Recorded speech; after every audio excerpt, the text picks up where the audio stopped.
the Baen Free Radio Hour.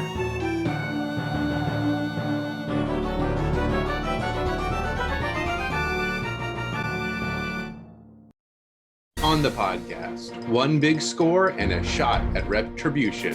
The bad guys learn the hard way not to mess with American astronauts, and the search for a missing woman exposes a conspiracy that could threaten an entire planet. Plus, we continue our ongoing audiobook serialization of Timothy Zahn's Cobra, all right now.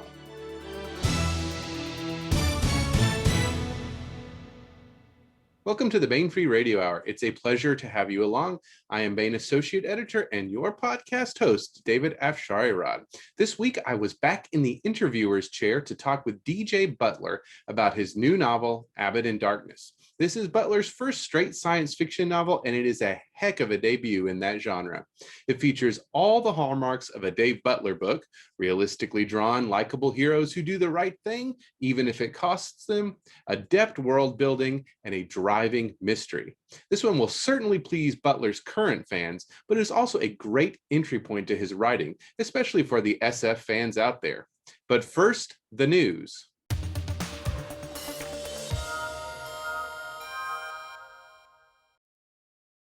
A fresh batch of e-arcs is hot off the digital presses. Let's take a look. First up, we have The Icarus Plot by Timothy Zahn. There wasn't much money to be made as a trailblazer, searching out new worlds for possible development. Still, it was safer than the bounty hunter career that had cost Gregory Rourke his left arm 6 years ago.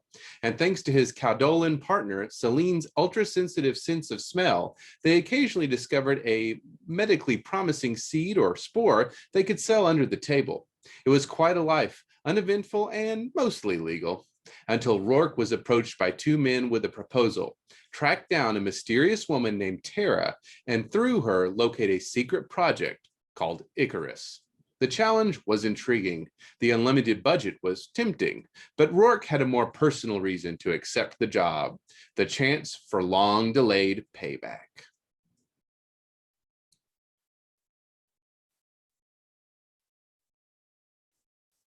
Next up is Travis Taylor's new near-future hard science fiction thriller, Ballistic.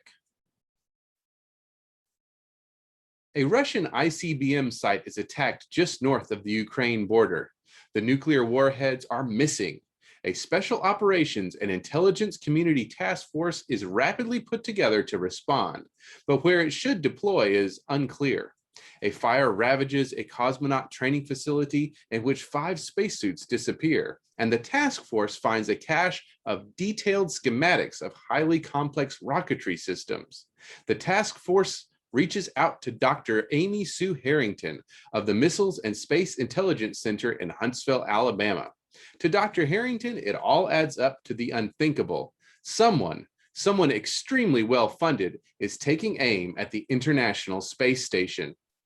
But Colonel Vladimir Lydakov and his team of mercenaries aren't planning to bring the ISS crashing to Earth. They're taking the fight to orbit, boarding the station and hijacking it. As the ISS traces its path across the heavens, Lydakov rains down destruction from above, effectively holding the entire globe hostage. With all the rockets capable of reaching the ISS currently out of commission, the terrorists are untouchable in their orbital perch. But Lydakov and his men have overlooked one crucial aspect of their intricate plan: that astronaut Major Allison Sims is on board the ISS, and you don't mess with American astronauts. But can one astronaut hold out until the task force can come to the rescue? And finally, Mike Coopery takes us on a tour of the mean streets with his science fiction noir novel, Trouble Walked In. Cassandra Blake, an employee for the Ascension Planetary Holdings Group, the largest and most powerful corporation in Nova Columbia, has gone missing, and her sister wants to know why. When questions need answering on Nova Columbia, Detective Ezekiel Easy Novak is the man folks turn to.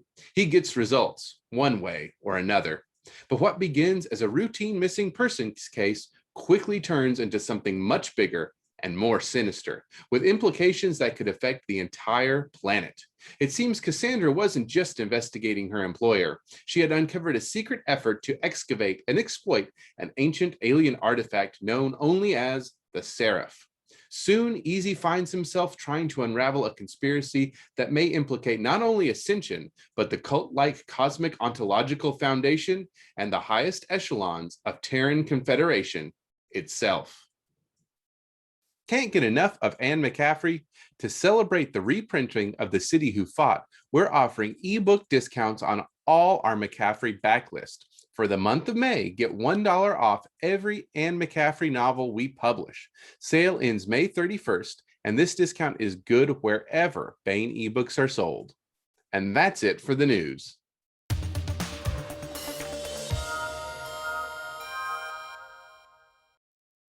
Hey everybody, DJ Butler joins us from his castle fortress of effective habits. He is the author of over a dozen novels, and they are fun for the whole family. They range from middle grade to, as we call it, general trade. He is here today to talk about Abbott in Darkness, his newest from Baen Books, which is his first really like straight science fiction novel. So we'll hopefully talk a little bit about that. I should also mention he is an associate editor or consulting editor at Baen, and you probably recognize his handsome face and melodious baritone from the podcast. It is great to be on this side of the interviewer's Zoom camera, I guess we would say, to talk with him today. DJ Butler, welcome back, I guess, to the Baen Free Radio Hour. Thanks for having me, David. Yeah, it's really exciting to get to do one of these where I don't have to have read the book first. Yeah, well, you sort of did, though, probably. You probably read it actually significantly more times than I did. I've read many versions of this book. Edits and whatnot.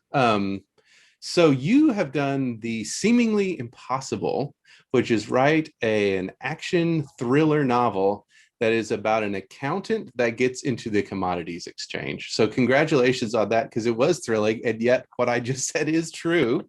Tell us a little bit about John Abbott and who he is and where he finds himself at the beginning of Abbott in Darkness.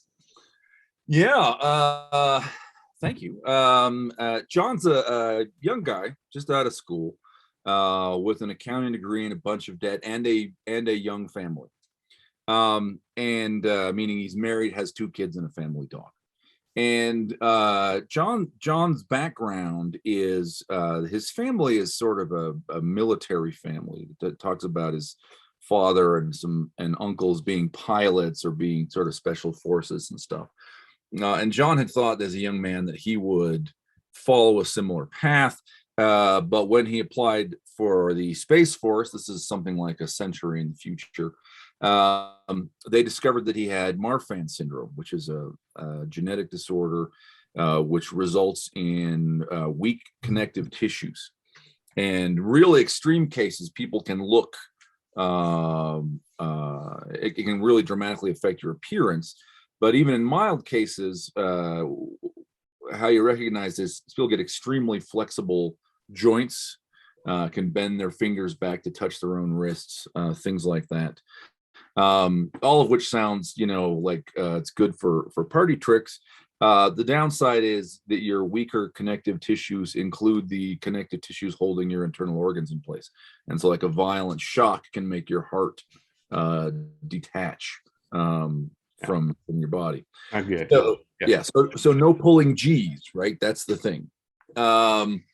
So he's not the black sheep of the family, but he has to go find another trade and becomes an accountant.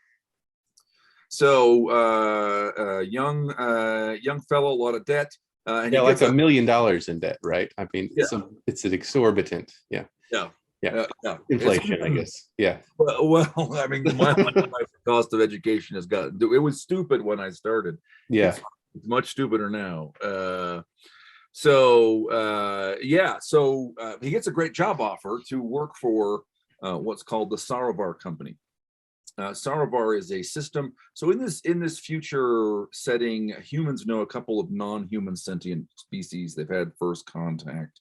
This is not the first contact story, but humankind, its only real expansion beyond our solar system at this point is there's a single solar system 40 light years away, which is connected by a wormhole that to the edge of our system, and that planet, that wormhole, are controlled by a for-profit company.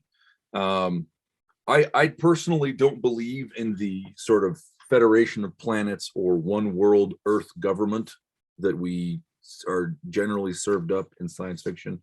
So this is a federally chartered United States corporation responsible to the U.S. Congress. Okay. So the reason why this is a great job is not the salary. Salary's fine. The reason why it's a great job is Sarovar is it's a system that's rich in some exotic commodities. The Sarovar company famously lets not all of its employees, but many of them, including its accountants, trade for their own account, trade for their own benefit, right? So the idea is, hey, the job's fine, but you can also take your salary and you can buy Sarovar goods with it and then ship them back to Earth and sell them. And this has been a path by which many people have made their fortunes. So this looks like a road out of debt, a road to freedom. So that's the setup as the book opens. I'm not too worried about spoilers. I will say, yeah. So say it now. Spoiler warning. There may be spoiler warning. You should stop it right now. Everything I will say from here on is a spoiler. When he arrives on the planet, he doesn't get assigned where he thought he would be to work physically with the guy who sent him the offer letter in one of the larger trading posts. He's sent to his little frontier post because his boss says, hey, I think people are skimming from the till. And you need to go, you're an accountant, and I want you to go be my undercover accountant and go investigate and figure out what's going on here. It turns out that in fact there is corruption, and there's not only corruption, but there's gun running, and a lot of people are implicated in it. And when they realize what he's doing, they start shooting at him, and we get in fact pushed to the brink of war with hostile natives who are tied up with the gun runners. Is kind of the direction the story goes. Yeah. Let's I want to talk about the natives, who are the weavers, in a second. But I want to kind of just talk a little bit more about the Sarovar company, not Samovar, as I think I called it one time on the podcast. So Sarovar company. You mentioned, not wanting to do this sort of one world government, united federation of planets. So it is a for-profit company. And there's examples from history of this, obviously, like East India Company and things like this. And I just wondered a little bit more about how you created this idea of them doing, and also how that idea of letting individuals trade on their own behalf, and just kind of where all that came from in the genesis of that. And if you maybe think that might be some sort of way that we could ever promote and encourage space exploration and space travel, like in real life. Yeah. Or if in fact maybe that's an inevitable phase, and we need to be careful. So this is very much a setting, an idea modeled on the great trading companies of the early modern era. East India Company, the Henry Hudson Company, the Moscow Company, right? All of those. If we think of them, the one whose history I've read the most is the British East India Company.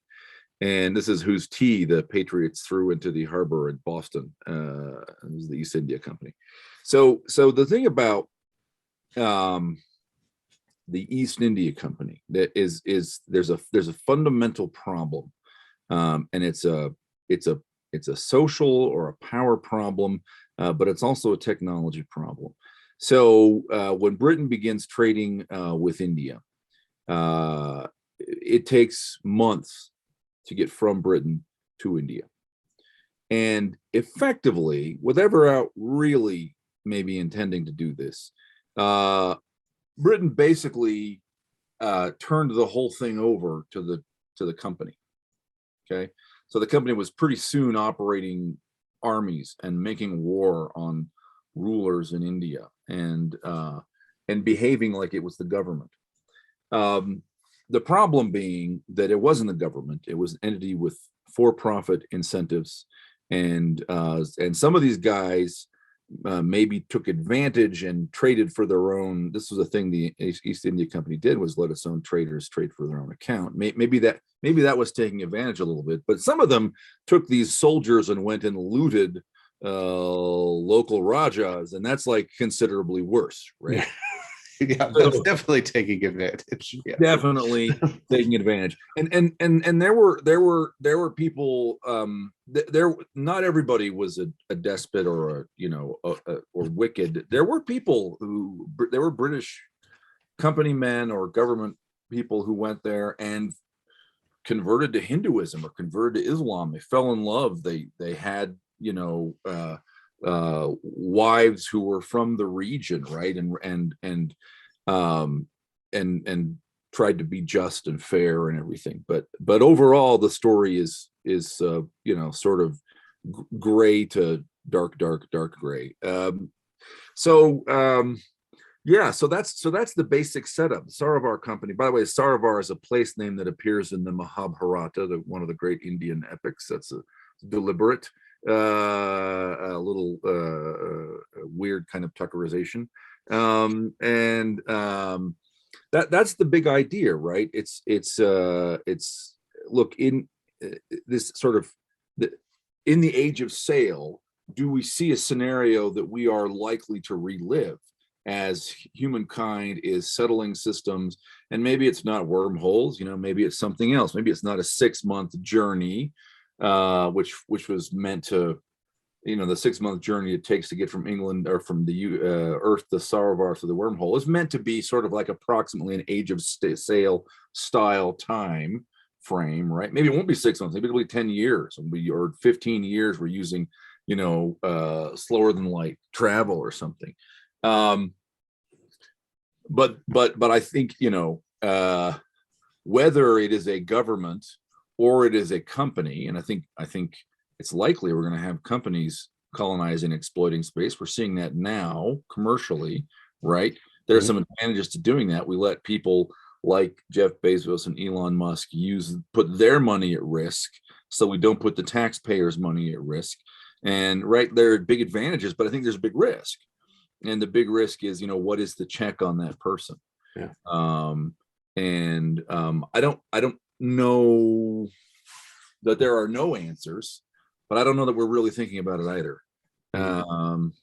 So that's kind of the sci-fi setup on sort of the even broader. What is the story about? John's trying to solve crimes and prevent more crimes. Sort of the broad thematic question is, how do you work for a company that is to some degree corrupt without losing your soul? Right? How do you? And I think that's a question that should resonate with a lot of people. I don't think it's an unusual feeling to say, well, I work with a company that is some shade of gray. Yeah. But I have to do it because this is how I feed myself and my family. And how do you do that and stay a decent human being? Yeah. We should say not Baen Books though. Only white hats at Baen Books. never see Butler again. No, I'm teasing. Gets rid of me. Yeah. Well, one other thing, I'm just kind of ping some of my questions off things that you mentioned, was the Marfan syndrome that John has. And then he's also an accountant. So kind of both of these things, he's sort of I think I've heard you say this about him. He's sort of this Hitchcockian regular guy thrown into the mix. I just wondered, he's an unlikely hero, but he is a hero. And I wondered where I know you have a background in accounting, so I'm sure you drew on that, maybe somewhat. And just where those two kind of elements of this sort of, again, the Marfan syndrome, sort of, again, an accountant, unlikely. And he's kind of I don't want to say he's a meek guy, but he is not a fighter necessarily. That's not his natural inclination, is not to go mix things up, or to want to be in the midst of danger always. And what creating that character was like, Yeah. He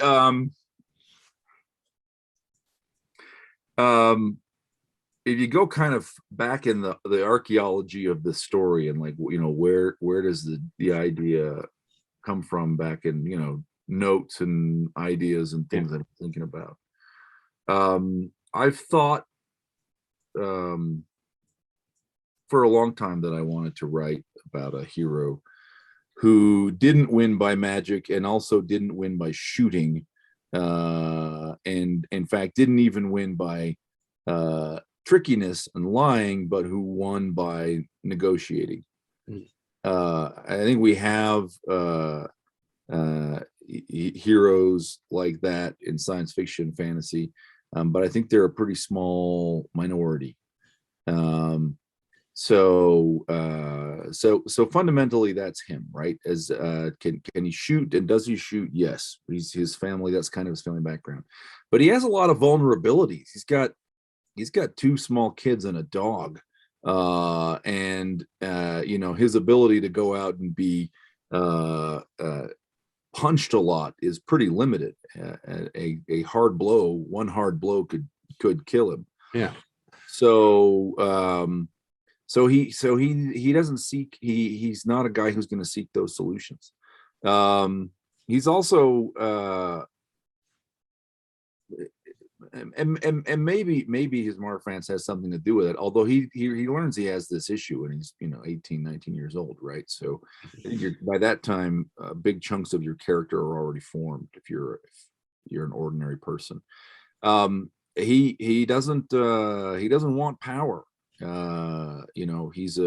He's pro freedom, and John Abbott and the story are very much on the side that the only moral outcome is really a negotiated outcome where everybody is happy with, where we all made trade-offs that we all fundamentally agreed to. Imperfect world, nobody gets everything they want, but we all get mostly what we want, or we get enough what we want. So he is an accountant. There is actual accounting. I don't use a lot of beta readers, but I did send this to a CFO friend of mine to say, look, just check me, Jace, on the accounting. Am I okay here? And he said yes.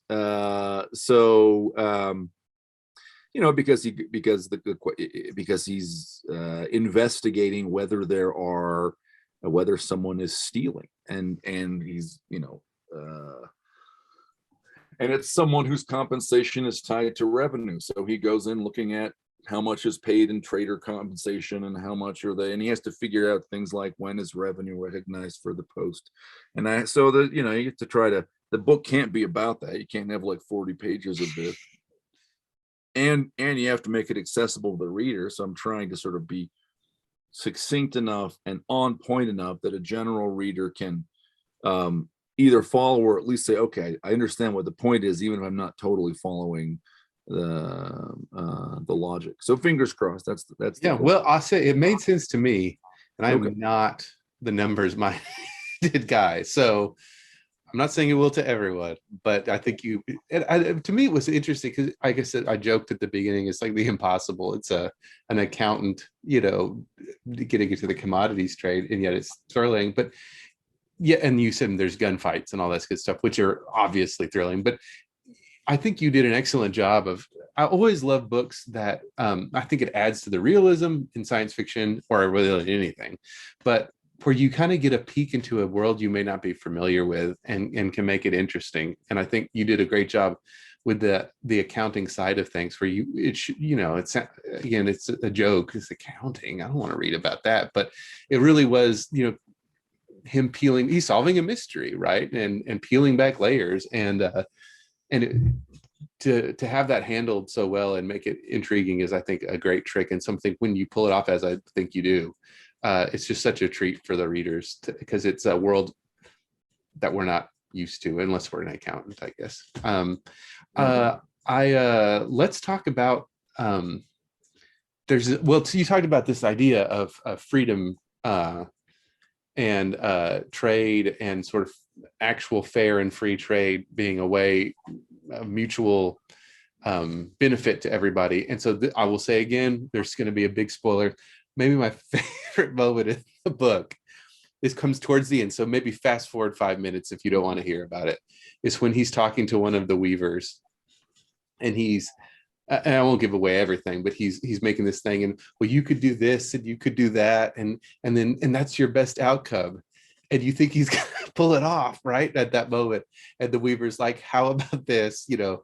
It's the Michael Corleone, my offer is nothing. How about this? I crush my enemies, I take their goods, I destroy everyone, and I am sung about in legend. Is not that my best outcome? And you're just like, oh no, he's stuck. But I think the more Dave Butler and less Michael Corleone does prevail in the end here. But I just love that moment, and I thought of it. So anyway, that had to be fun to write. Anyway, that was a lot of fun. Yeah. Okay, that was the big spoiler. We're back now. So this is your first science fiction novel, or first, like, what I would think of as straight science fiction. I know, I guess, in the Palace of Shadow and Joy for Baen was technically science fiction, but it felt like fantasy. This is a straight, I mean, I would call it pretty well hard science fiction. Spaceships. Yeah, spaceships and aliens and all that stuff. Had you been wanting to? Why now? Why jump to the science fiction train? And was it just that this was the story that caught your attention, or was this one more intentional? I want to try to write a science fiction novel, or did you lose or win a bet? I don't know. How did this come about? I should make up a story. Those sound like all good, better explanations than I've got, I'm afraid. So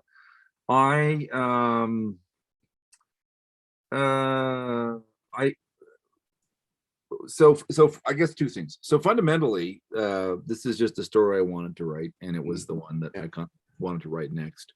I had been reading a lot about India and the East India Company.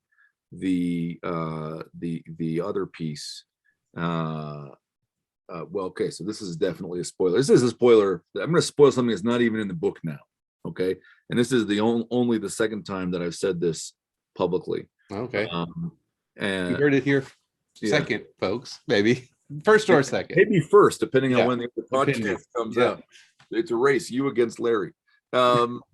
So there's a pidgin dialect spoken in the book. Yeah, a trade pidgin, and there are humans on the planet who are not company employees. And the story that the company employs and the company tells about these people is, well, they were a colony ship. They got here just before we did. We can't really dislodge them.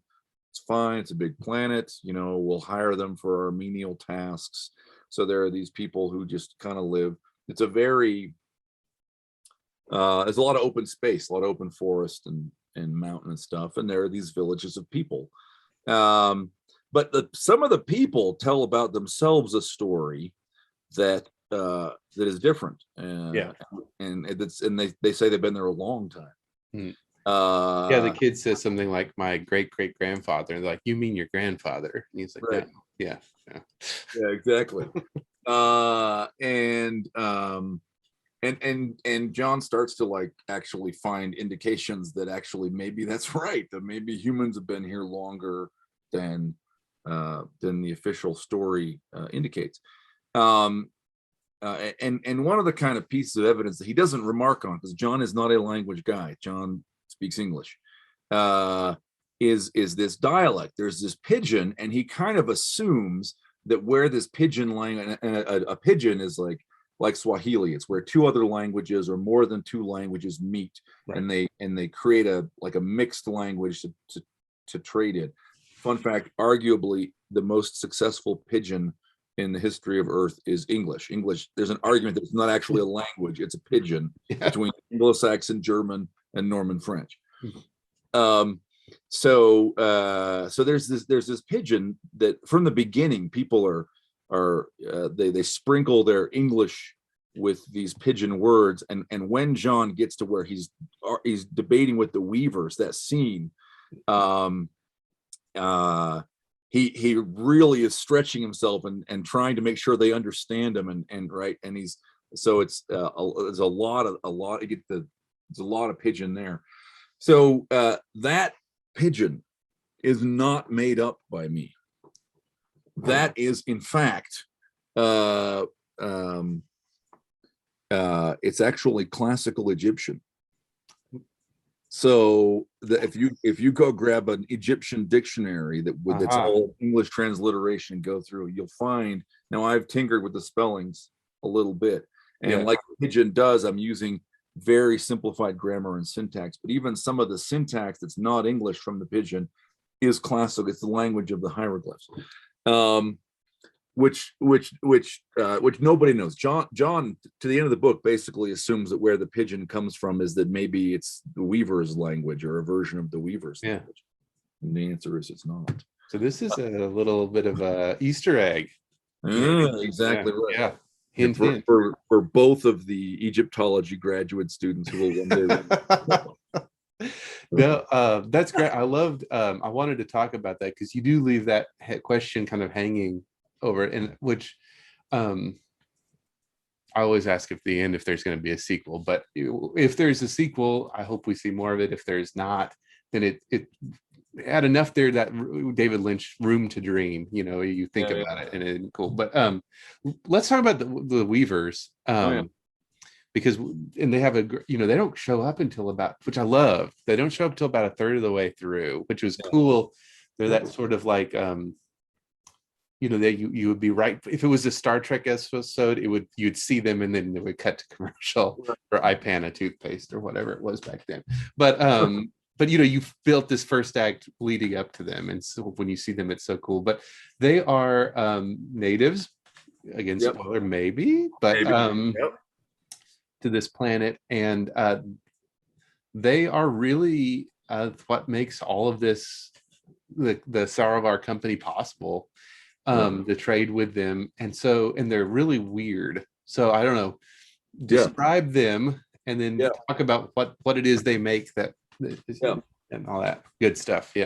And as a very short aside, this continent, this world has, the planet has two continents, and all the naming, it's all shout outs. The continents are called Napoleon or Bonaparte and Wellesley. The places have names that are all taken from the Age of Sail, and they have meanings in like the history of colonialism and imperialism, right? That's on purpose, right? But we don't see most of the stuff. There are other kinds of trade going on. There are other species referred to that are sentient that we don't see. And in fact, there are other planets in the system. This is Sarovar Alpha. Sarovar Gamma is, I think, described as having parks of gene reconstructed dinosaurs and spas where company executives go on vacation and stuff. We don't see any of that. So we're here in Western Wellesley, the northern continent, dealing with the Weavers. So physically, they are radially symmetric. They're not bilaterally symmetric like most Earth life that we're familiar with basically is, right? A left and a right side. You and I, or a deer or a snake, all have a left side and a right side that basically match, right? They're radially symmetric. They basically are three-sided, and they're crabs. So it's like a crab with 6 legs and 6 arms and 6 sets of eyes on eye stalks. And they kind of like walk like in a weird rotating, right? They spin. They don't walk forward. They rotate as they move. And they can actually go pretty fast when they get to full speed, and they communicate with humans using the Sarovar pidgin, and they produce a substance which is called Sarovari weave, or just weave, which is a fabric. It's very light, it's elastic, it's beautiful, it's self-repairing. So it's anti-fragile. As it gets damaged, the fibers knit back together. Not infinitely, obviously. If you cut it in half, it doesn't like find itself right. But tears will heal themselves. Yeah. And so you've got a fabric that's in demand for fashion, but also has industrial uses and makes it something like the diamond of fabrics, right? And which humans have not figured out how to synthesize yet. Yeah, there's this great kind of moment they discuss in the book, like eventually we will figure that, because this is true of, actually I'm reading, it doesn't matter about food, but we figured out how imitation vanilla, and then we still have vanilla trade, and it's more expensive, but it cratered it, right? And so it's like they know this will happen, right? Like eventually Right. they'll be able to make this on Earth, and we got to get while the getting's good. I'm sorry to interrupt, but yeah. Right. No, that's great, because Yeah. that actually connects to, one of the themes, and John's young, right? So he's seeing his first real job. I wouldn't know what he did as a teenager, but probably teenager type jobs, right? And so he's coming face to face with the idea that some of his advantages really come from sort of temporary situations that are going to go away, like that one. At some point, the weave is not going to be worth it. Like now is the rush. Now is when the getting is good. But then also the related moral question, does that mean that I'm just lucky? Should I feel bad about that? Yeah. What should I do to try and spread some of the benefits so it's not just me? I didn't weasel my way into something like a monopoly position, and now I'm exploiting everybody else, right? Yeah, well, and there's also that, because we know from, and I love, because like you said, he's in this remote trade post that does these trades with the weavers, and where was I going? Oh, and I love how we don't have all the information, just like he wouldn't. It's there's legends, there's people talk about this huge great white weaver. That's not real. Well, but is it maybe? And part of it is we don't know for sure. He doesn't know. No one maybe even really knows quite how sentient those weavers are, and we're trading things like hammers to them, and tools. And are we taking advantage of this species? Do they really know what they're trading us? Is what we're trading, are we ripping them off? Or do they think they're ripping us off? Are they like, look, these idiots giving us these hammers for this worthless weave, right? And so, yeah, you get that in there in the mix. So, yeah. And so they produce this. No one really quite knows how or why. John comes to discover, quite a bit more about what underlies the trade during the course. What happens, and he needs to get out of debt. In fact, what he does is he pawns his wife's jewelry. She, at her insistence, she pawns her jewelry to get their nest egg going, because otherwise they got to save up salary for whatever. So he needs to get some money back to buy his wife's jewels back. And so he's anxiously getting out there as he's looking to try and figure out if anybody is stealing and why. He's also trying to get out there with the traders and be involved in the trading. And so you get him, you get his point of view on these scenes, and there are these arranged periodic meetings where traders will drive out in the truck, and these are they're a little like you might see at a Wall Street trading desk. It's like some sort of they're like a kind of a machismo, culture, and they basically go out, and the weavers will show up at the arranged meeting spot and stack up a bunch of weave, and the traders will stack up some tools, and they'll go back and adjust their piles until they have an agreed trade, and then everybody comes away with what they've traded for. And John, maybe characteristically, doesn't break protocol, but maybe does something that makes the other traders think he's a goober, which is he tries to talk to them. Right? Yeah. He actually Friendly. Yeah.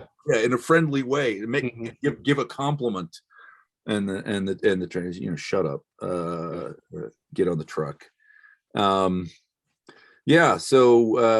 the Weavers are a lot of fun, and this is we're spoilers.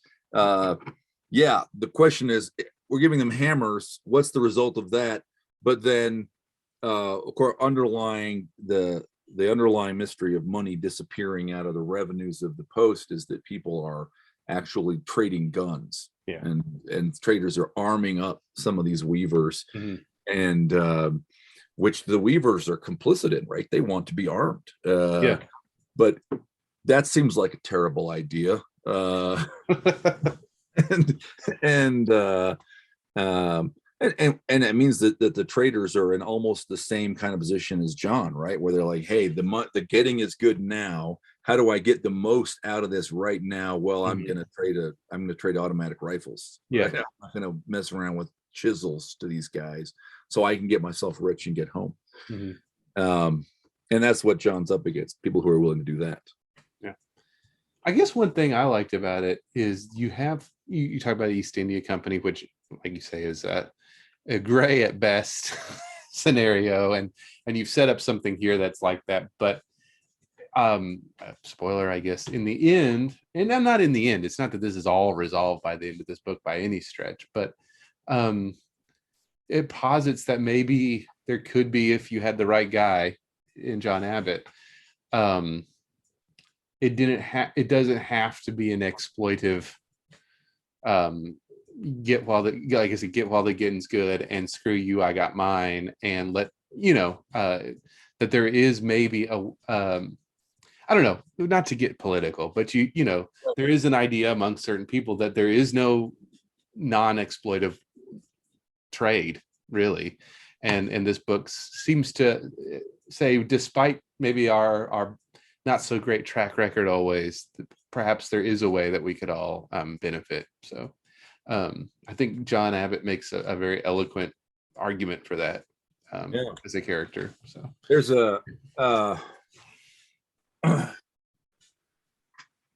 I'm trying to remember what book it was, and I'm going to fail, but I can remember the writer. So I'm pretty sure it's Richard Pipes. I think Daniel Pipes is the son. Richard Pipes is the father.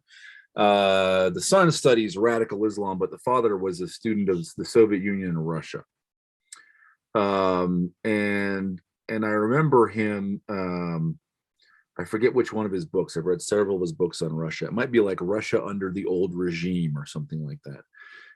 And he talked about commerce.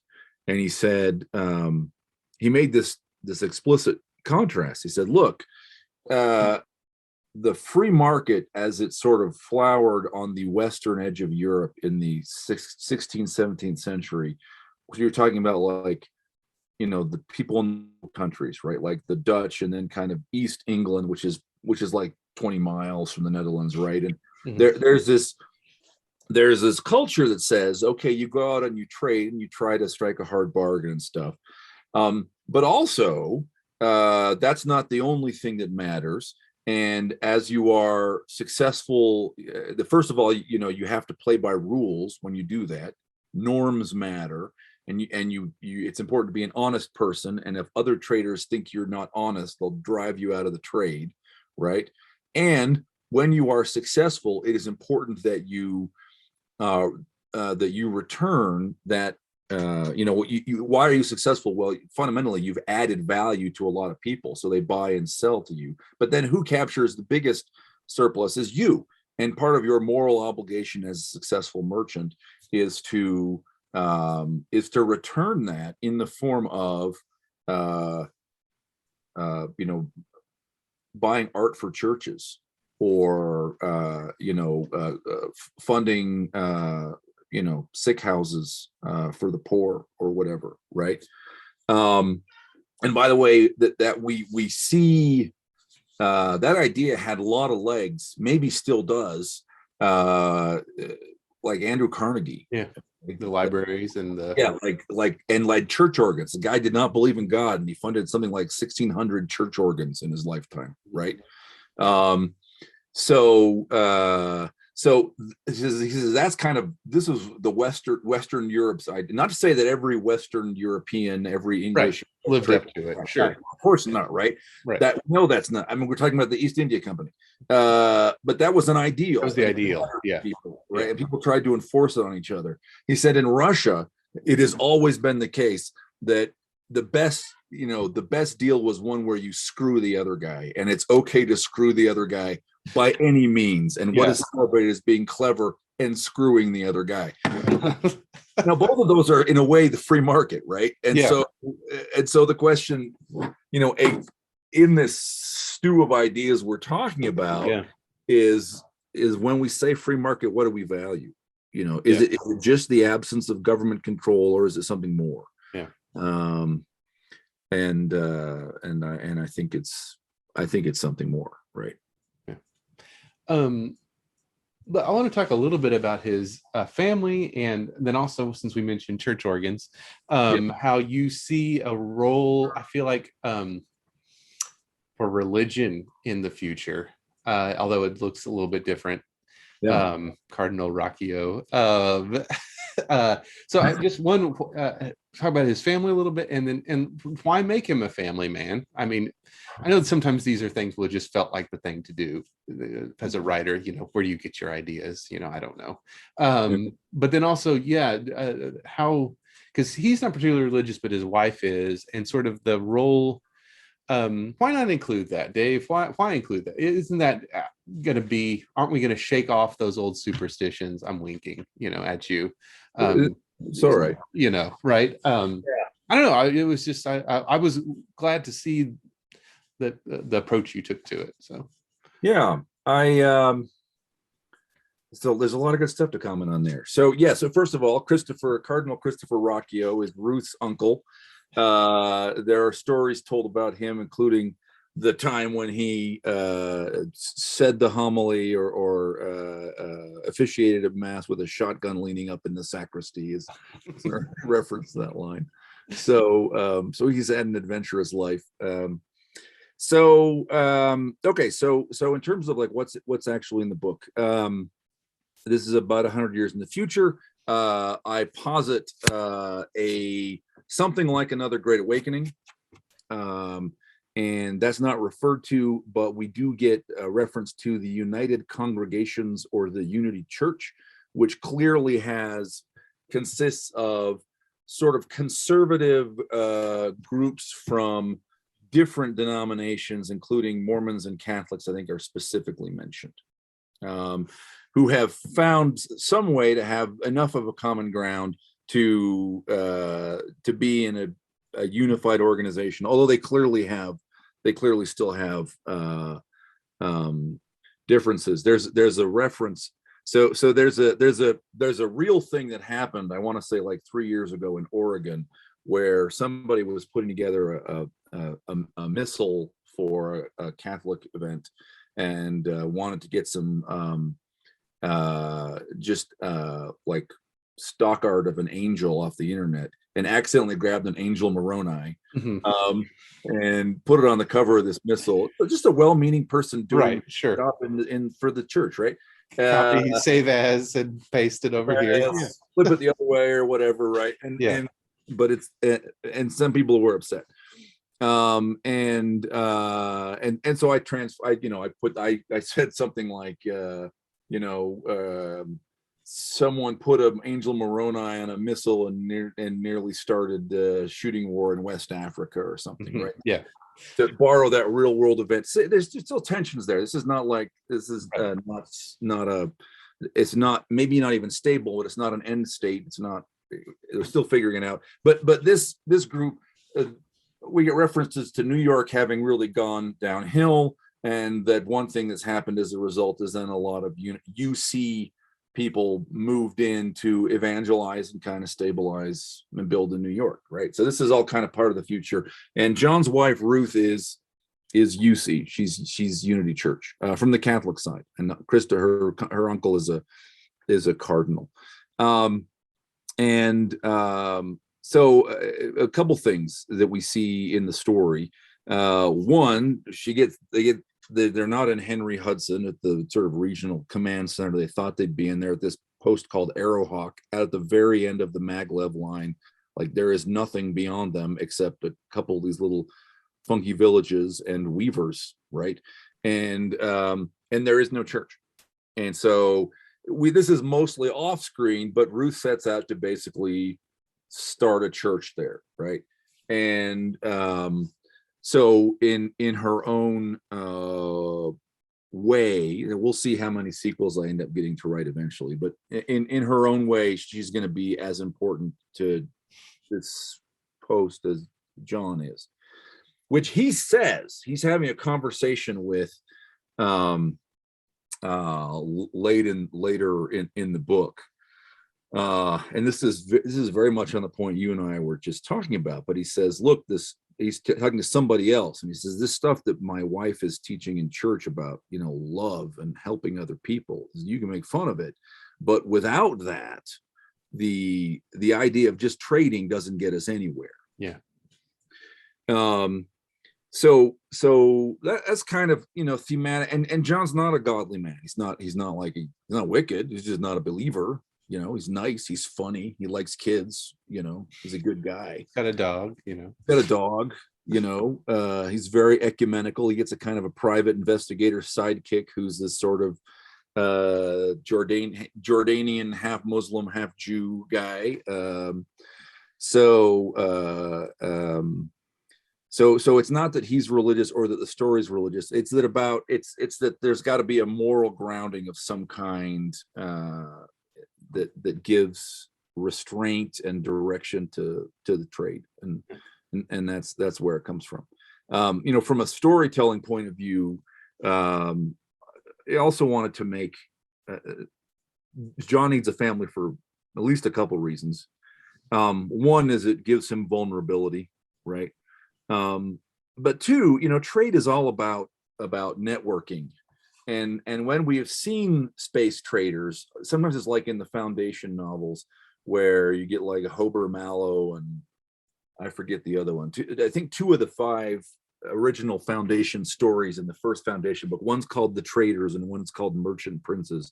I forget the name of the other guy, but they're basically atomistic, right? It's just a lone guy and his ship trading through space.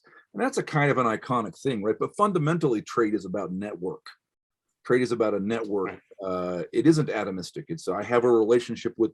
Right. Sort of. There has to be at least one other person, right? Like at least one other. Yeah. In fact, it turns out you have suppliers too, and you have multiple customers, and you have competitors. And again, if you have a sense of like a Dutch style sense of restrained trading, that guy might even be your friend.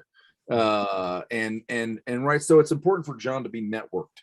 And one way to help him be networked is, especially in a scenario where he is, there's from the beginning, there's sort of uncertainty between him and the people at the company employees at the post, because he doesn't know whether anybody is stealing money or who it might be. In fact, he's sent there, expressly told not to trust his boss, his new the CFO of the post, that he's, I think the finance chief or whatever the title is, right? Don't touch, or the audit chief, don't trust Keckley because that's my number one suspect. So he's got to be networked some other way. So even though he's trying to build these connections with the weavers, with other traders, I want him to start with connections. And that's, his first connections are his family. One thing I loved about him too, which I think we've said, but we haven't really talked about, and there may not, you kind of kill a joke when you take it apart, but he's really funny. And I just felt like I could hear Dave Butler making some of these kind of comments. It's always weird when you're friends with the author, because you kind of like, I also cast you as Hiram, Wooly, and kind of made it in my head, but I don't know. I love that you were able to bring, I remember a writing teacher once said, like, if you can be funny, you should do it, because it's hard in writing. And I just loved the humor in the book too, that, and it's often from him kind of being a smart aleck, anyway, so it was a lot of fun. And joking with his kids. And there's a scene where he he's invited. It's basically careers day. I mean, this is like a one-room schoolhouse at a, it's a trading post. It's not even really a town, right? And so a lot of the kids are from the villages. They're so-called country setties. So one of the words of the pidgin is seti, which means guy or person. So, John sometimes refers to himself a little jokingly as a numbers seti, or right, somebody's a whatever seti. And where it comes from is the classical Egyptian word sakti, which means a peasant, actually, is what it is. So a bunch of the kids are country setties. They're not from the post. They're maybe their parents work there, maybe not. They live near. And he quickly he assesses and realizes they're not actually that interested in hearing about accounting. So he just starts doing he introduces himself as the family dog and starts having as the dog to kind of get their attention. He's a funny guy. Yeah, it's well, like I said, it was fun to read. Before we kind of like wrap up, and I want to know if I missed something. Was there something you really wanted to talk about that we haven't touched on, or have we touched on everything? No, these are there's nothing. No reason to read it now. It's the whole book.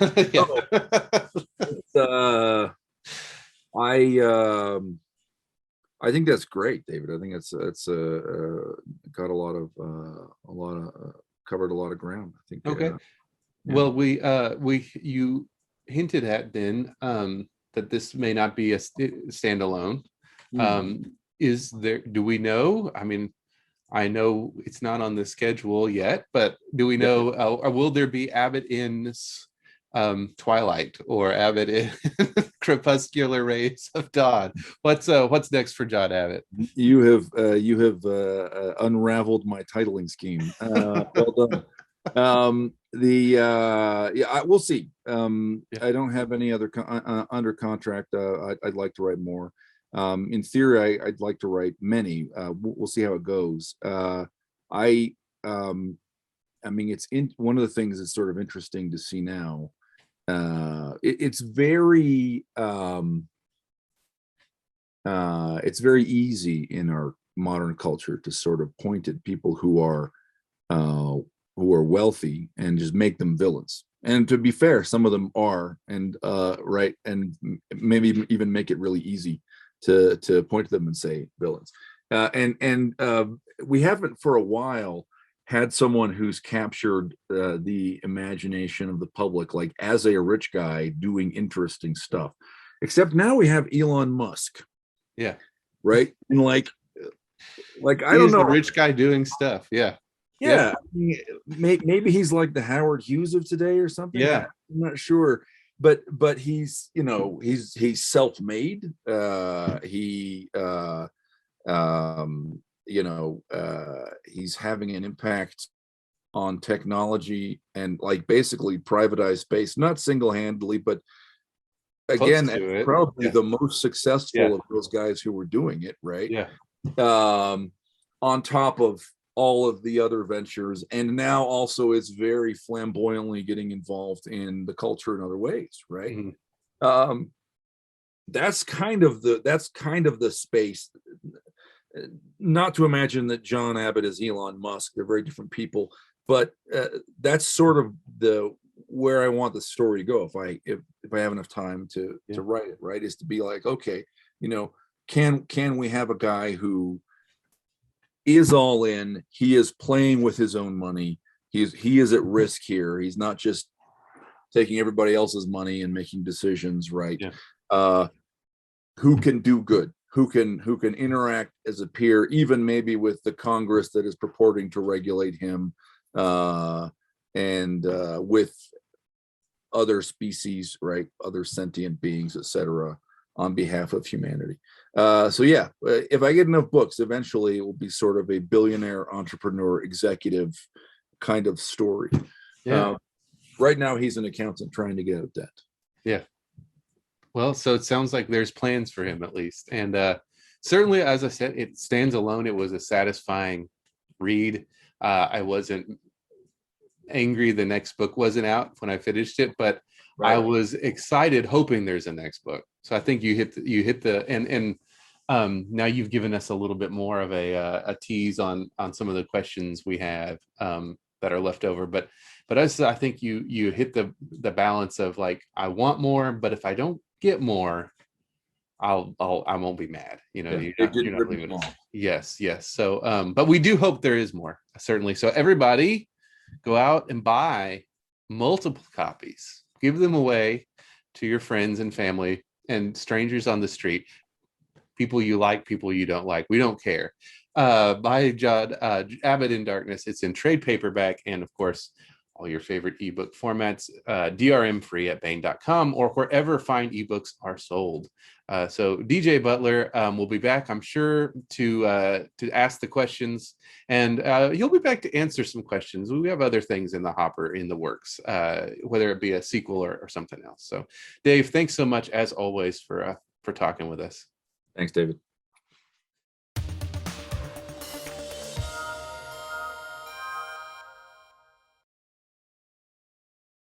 And now we bring you Timothy Zahn's Cobra. Earth's only hope was the Cobras. The colony worlds Adirondack and Silvern fell to the Troft forces almost without a struggle. Outnumbered and on the defensive, Earth made a desperate decision.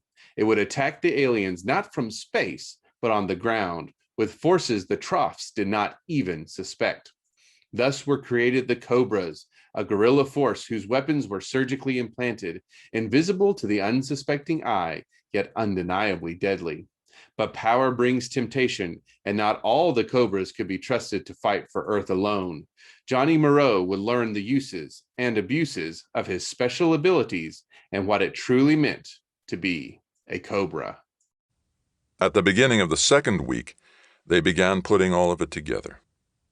"Listen up, Cobras, because today'll be your first chance to get yourselves slagged," Baen announced, apparently oblivious to the steady rain coming down on all of them. Standing at attention, Johnny tried to achieve a similar indifference, but the trickles working under his collar were far too cold for him to succeed. 100 meters behind me you'll see a wall," Baen continued. "It's part of a quadrangle containing a courtyard and a small inner building. Running along the top of the wall is a photoelectric beam simulating a defense laser. Inside the courtyard are some remotes simulating Troft guards. Your objective is a small red box inside the building which you are to obtain quietly and escape with." "Great," Johnny muttered under his breath. Already his stomach was starting to churn. "Be thankful we're not invading Regenine," Nofke murmured from beside him. "We set our wall lasers pointing up instead of across." "Shh! Now the remotes are programmed with the best estimates of Troft sensory and reflexive capabilities," Baen was saying. "And the operators running them are the best, so don't count on them making stupid mistakes. They're carrying dye-pellet guns, and if they get you, you're officially slagged. If you hit the wall photo beam, you're also slagged. If you make too much noise, as defined by the sound pickups we've set up, you'll not only lose points, but probably also bring the remotes down on you and get slagged. On top of all that, there are likely to be various automatics and reasonable booby traps in the building you'll need to avoid. And don't bother asking what kind, because I'm not telling. Questions? All right. Aldred, front and center. Everyone else to that canvas shelter to your left." One by one, the trainees moved to Baen's side and headed across the muddy field. Baen had failed to mention that a kill was announced by an alarm horn, and as each man's disappearance over the wall was followed sooner or later by that sardonic bleat, the quiet conversation in the shelter took on an increasingly nervous flavor. When the 8th trainee across, Deutsch as it happened, reappeared over the wall without triggering the alarm, the collective sigh of relief was as eloquent as a standing ovation.